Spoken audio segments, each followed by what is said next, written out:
நம்ம இந்தியாவுக்கும் ஆஸ்திரேலியா அணிக்கும் இடையே நடந்த ஃபர்ஸ்ட் T20 ஆட்டம் யாருமே எதிர்பார்க்காத அளவுக்கு பயங்கர சண்டை, ட்விஸ்ட் அண்ட் டர்ன்.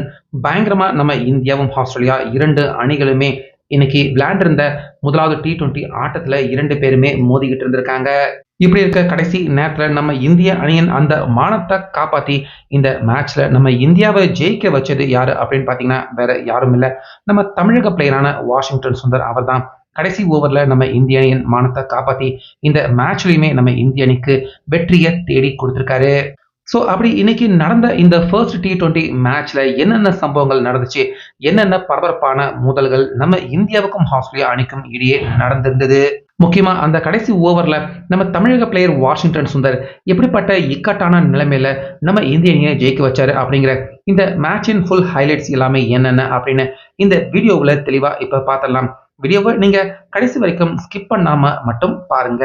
அதாவது நம்ம இந்தியா ஒரு நாள் தொடர ஆஸ்திரேலியா அணிக்கு எதிராக இழந்ததை தொடர்ந்து அட்லீஸ்ட் இந்த T20 தொடரையாவது கண்டிப்பா ஆஸ்திரேலியா அணிக்கு எதிராக ஜெயிக்கணும் அப்படிங்கிற கட்டாயத்தோட தான் தற்போது ஆஸ்திரேலியாவில் இருக்கிற கேன்பரா சிட்டியில கட்டப்பட்டிருக்க புதிய ஸ்டேடியத்தில் ஃபர்ஸ்ட் ஓடி மேட்ச் விளையாடுறதுக்காக நம்ம இந்தியாவும் ஆஸ்திரேலியா பிளேயர்களும் ஆகித்தம் ஆகிட்டு இருக்காங்க. இப்படி இருக்க இந்த மைதானம் புதிய மைதானம் அப்படிங்கிறதால நம்ம இந்திய பிளேயர்கள் அதே போல ஆஸ்திரேலியா பிளேயர்கள் ரெண்டு பேருமே இன்னைக்கு மத்தியானம் வார்ம் அப் மேட்ச்ல ஈடுபட்டிருக்காங்க.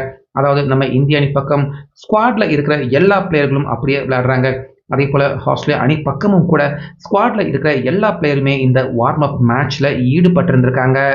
அதனால பேருக்கு தான் பாத்தீங்கன்னா இது ஒரு வார்ம் அப் மேட்ச். ஆனா இரண்டு அணி பக்கமுமே எல்லா பிளேயர்களுமே இருந்ததால இந்த மேட்ச் ஒரு ரியலான உண்மையான ஃபர்ஸ்ட் T20 மேட்ச் மாதிரி தான் இரு அணி பிளேயர்களுமே விளையாண்டிருந்தாங்க. ஸோ இப்படி இருக்க இந்த பிச் பார்த்தீங்கன்னா செம்மையான பேட்டிங் பிச்சாக இருக்குது. அப்படிங்கிறதால Australia captain Mitchell Marsh toss ஜெயிச்சதுமே நாங்கள் பேட்டிங் பண்ணிக்கிறோம் அப்படிங்கிற முடிவை எடுத்துட்டு அதே போல் டிராவிஸ் ஹெட், மார்ஷ் ரெண்டு பேருமே ஓப்பனர்களாக வர்றாங்க. ஸோ வந்த கையோட நம்ம இந்திய அணியின் போலர் ஹர்ஷ்தீப் சிங் அவர் தான் ஃபர்ஸ்ட் ஓவர் வீசினாரு. ஸோ அந்த ஓவரில் இருந்தே ஹர்ஷ்தீப், அதுக்கப்புறமா ஹர்ஷித் ராணா, பத்தாக்குறைக்கு பார்ட் டைம் போலராக சிவம் தூபே, அடுத்ததா நிதிஷ்குமார் ரெட்டி, இப்படி யாரையுமே விட்டு வைக்கல. பவர் பிளே முடியறதுக்குள்ளேயே 4 போலரை சூரியகுமார் யாதவ் அவர் மாற்றிட்டாரு. 4 பேருடைய ஓவர்லையுமே பொலந்து கட்டின டிராவிஸ் ஹெட், அதே போல Mitchell Marsh power play முடிகிறப்ப 75 run எடுத்துட்டாங்க. ஒரு விக்கெட்டை கூட இழக்கல. ஸோ 6 ஓவருக்கு 75 ரன் எடுத்து நல்ல வலுவான நிலையில இருந்தாங்க ஆஸ்திரேலியா. ஸோ இப்படி இருக்க வேகப்பந்து எல்லாம் வேணாம், இனிமேட்டு ஸ்பின் போலிங் போடலாம் அப்படின்னு 7வது ஓவரை நம்ம தமிழக பிளேயர் வாஷிங்டன் சுந்தர், அதே போல 8வது ஓவரை இன்னொரு நம்ம தமிழக பிளேயரான வருண் சக்கரவர்த்தி ரெண்டு பேருமே மாற்றி மாற்றி போட வந்தாங்க. ஸோ அப்போதான் நம்ம தமிழக பிளேயர் வருண் சக்கரவர்த்தி 47 ரன்ல டிராவிஸ் ஹெட் அவரை கிளீன் போல்டு ஆக்குனாரு. அதுக்கப்புறமா மீண்டும் வருண் சக்கரவர்த்தி 10வது ஓவர் போடுறப்ப அந்த ஓவர்லேயுமே ஒரு LBW முறையில் மிச்சல் மார்ஷ் அவரை 41 ரன்ல அவுட் ஆக, ஸோ ஆஸ்திரேலியா அணி 10 ஓவர் முடிகிறப்ப அவங்களுடைய ஸ்கோர் பார்த்தீங்கன்னா 92, ரொம்ப பெரிய வலுவான நிலைமையில இருந்தாங்க. அதே போல வாஷிங்டன் சுந்தர் அவர் போட்ட ஓவர்லேயுமே ஆஸ்திரேலியா அவங்க ரன் எடுக்க கஷ்டப்பட்டாங்க. அதாவது ஸ்பின்னர்கள் வீசினா ஆஸ்திரேலியா ரன் எடுக்க கஷ்டப்பட்டாங்க. வேகப்பந்து போட்டா பொலந்து எடுக்கிற மாதிரி தான் ஆஸ்திரேலியா அவங்களுடைய பேட்டிங் அமைஞ்சிருந்தது. ஆனால் சூரியகுமார் அவர் கைவசம் பார்த்தீங்கன்னா வாஷிங்டன் சுந்தர் அதே போல வருண் சக்கரவர்த்தி ரெண்டு பேர் தான் இருக்காங்க. மற்றபடி ஃபாஸ்ட் போலர்கள் தான் எல்லாருமே இருந்ததால நம்ம இந்திய அணி மீதி இருக்கிற 12 ஓவர்கள் கண்டிப்பாக ஆஸ்திரேலியா அணியை கட்டுப்படுத்த முடியாத நிலைமைக்கு தான் சூரியகுமார் யாதவ் அவர் தள்ளப்பட்டிருந்தாரு. ஸோ இதன் காரணமாக ஹர்ஷ்தீப் சிங் அவர் போட்ட 4 ஓவருக்கு 57 ரன், ஹர்ஷித் ராணா அவர் போட்ட எல்லா ஓவர்லையுமே பார்த்தீங்கன்னா ரன் மழை தான். 62 ரன் ஹர்ஷித் ராணா வாரி கொடுக்க, அதுக்கப்புறமா சிவம் துபே அவர் போட்ட 2 ஓவரில் சுமார் 32 ரன், அதே போல தான் நிதிஷ்குமார் ரெட்டி அவர் போட்ட மீதி இருக்கிற 2 ஓவர்லையுமே ரன் மழை தான், 35 ரன்.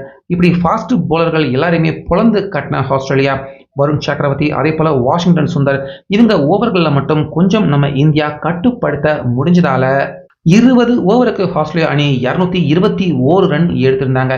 இதுல முக்கியமாக ஆஸ்திரேலியா அணி பக்கம் டிம் டேவிட் 23 பந்துக்கு 55, ஆல்பர்ட் 10 பந்து தான் விளையாண்டாரு, ஆனா எடுத்த ரன் 37. அதே போல இங்கிலீஷ் கடைசி ஓவரில் தான் அவர் உள்ளே வந்தாரு, 5 பந்துக்கு 20 ரன்.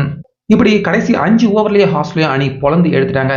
ஸோ இதனால 222 ரன்கள் எடுத்தா மட்டுமே இந்த மேட்ச்ல ஜெயிக்க முடியும் அப்படிங்கிற கட்டாயத்துக்கு நம்ம இந்திய அணி தள்ளப்பட்டிருந்தாங்க. இப்படி இருக்க வழக்கம் போல ஓப்பனராக நம்ம இந்திய அணி பக்கம் அபிஷேக் சர்மா அதே போல சுப்மன் கில் 2 பேருமே இறங்கியிருந்தாங்க.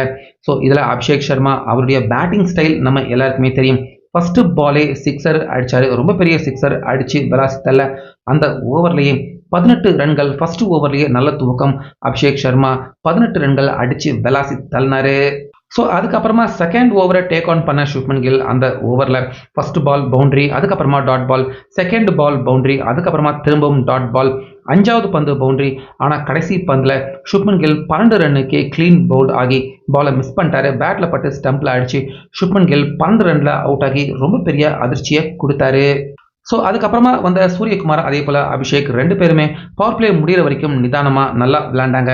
இதன் காரணமாக பவர் பிளே முடிகிறப்ப 59 ரன்களுக்கு ஒரு விக்கெட்டை இழந்து நம்ம இந்தியா இருக்கிறப்ப கரெக்டாக 7வது ஓவரில் அபிஷேக் சர்மா சிக்ஸர் அடிக்க ட்ரை பண்ணி சிக்ஸர் லைனில் கேட்சை கொடுத்து அதிர்ச்சி அளிக்கும் விதமாக 33 ரனில் அபிஷேக் சர்மா அவுட் ஆகி வெளியேறினார்.